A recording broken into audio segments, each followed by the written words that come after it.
Hi, Andy and I are super excited to introduce to you the new Open Wide.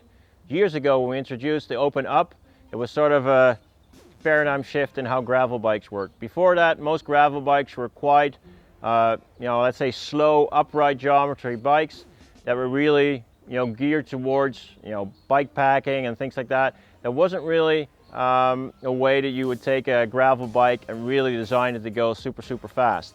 And Andy and I, we love riding on gravel, dirt roads, all these things, but the reality is that where most people live, the roads are paved. So you always need to ride on paved roads as well. And on a mountain bike, but even on the sort of more upright gravel bikes, those rides are really not a lot of fun. Riding on asphalt is just slow and boring. So what we wanted to do is say, okay, we take the speed that you have from a road bike at a road position and mate that with the biggest possible tires to take care of all the off-road stuff you might come across.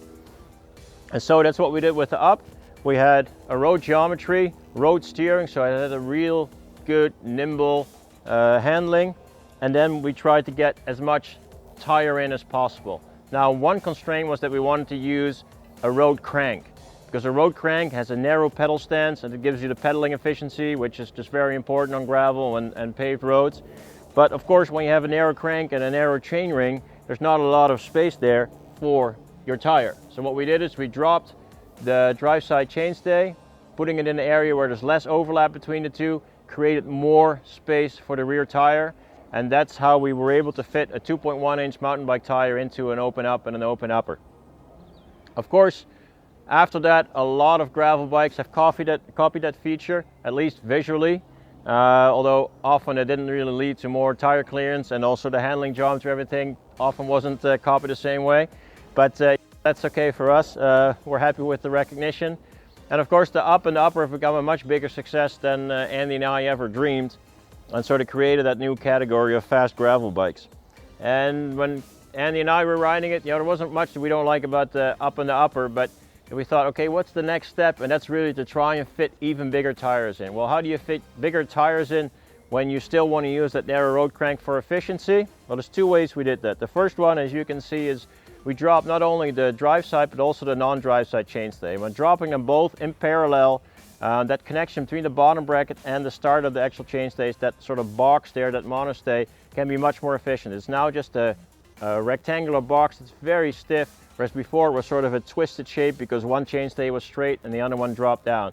So that allows us not only to save some weight and increase the stiffness, but it also means that that starting point of the chainstay where it goes through that really narrow section is much more efficient. And so the other thing we did is, when you look at the bike showcase that we have on the website, you'll see that about 80–85% of the Up and Uppers are built with a 1x drivetrain. But of course we have clearance for 2x drivetrain.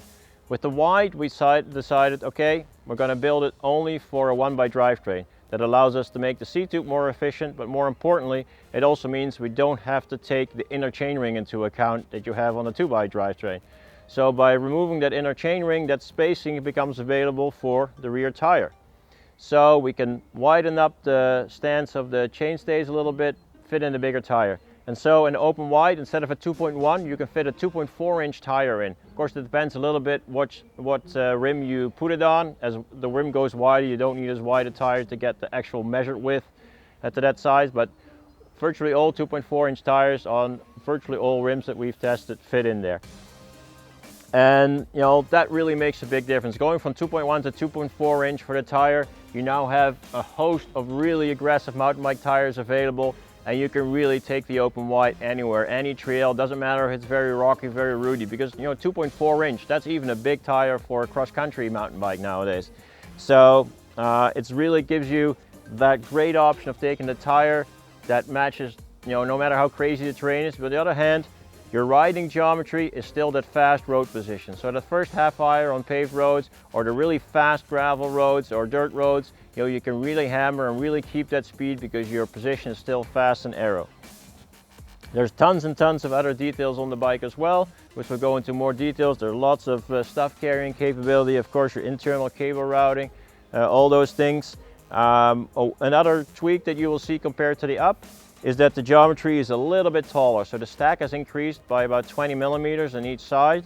So you need 2 spacers less under the stem than you might have needed before, or if you didn't use any spacers on the upper, then you just get a little bit lower angle on your stem. So more head tube, fewer spacers gives you a bit more stiffness up front.